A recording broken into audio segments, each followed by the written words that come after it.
എല്ലാവരും വെയിറ്റിംഗ് ആണ്. ഓരോ ഘോഷയാത്രകളും വന്നു തുടങ്ങിയിട്ടുണ്ട്.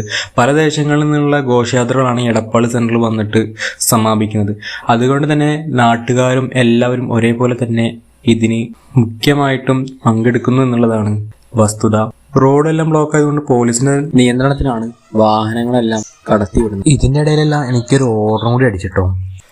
നമ്മൾ പ്രതീക്ഷിക്കാൻ നിൽക്കുമ്പോഴാണ് ഓരോ ഓർഡറുകളും വരുന്നത്. ഒരു ഡെലിവറി കിട്ടി പോകുന്ന വഴി ഘോഷയാത്ര കാരണം ബ്ലോക്കിൽ പെട്ട് തിരിച്ചു വന്നൊരു ചായയും കുടിച്ച് ഏകദേശം ഒരു 9 മണി 8:30 ആ ടൈമൊക്കെ ആകുമ്പോഴേക്കാണ് എനിക്ക് നെക്സ്റ്റ് ഓർഡർ അടിക്കുന്നത് ഗോകുലിൽ നിന്ന്. അതും കഴിഞ്ഞ് തിരിച്ചു വന്ന് ഗോവിന്ദിൽ നിന്ന് നെക്സ്റ്റ് ഓർഡർ അടിച്ചു. അങ്ങനെ ഓരോ ഡെലിവറി കഴിയുമ്പോഴേക്കും ഏകദേശം എൻ്റെ ടൈം പറഞ്ഞ് രാവിലെ 11 മണിക്ക് എത്തിയ ഞാൻ വീട്ടിലെത്തുന്നത് ഏകദേശം 10:30 ടൈം ആകുമ്പോഴേക്കാണ്. നിങ്ങളൊന്ന് മനസ്സിലാക്കണം, ഏകദേശം ഒരു 75 രൂപയാണ് 475 രൂപയാണ് എനിക്ക് ആകെ ഒരു ദിവസത്തെ ഏണിങ്സ് ആയിട്ട് കിട്ടിയുള്ളത്. 8 ഓർഡറാണ് എനിക്ക് ഉണ്ടായിരുന്നത്.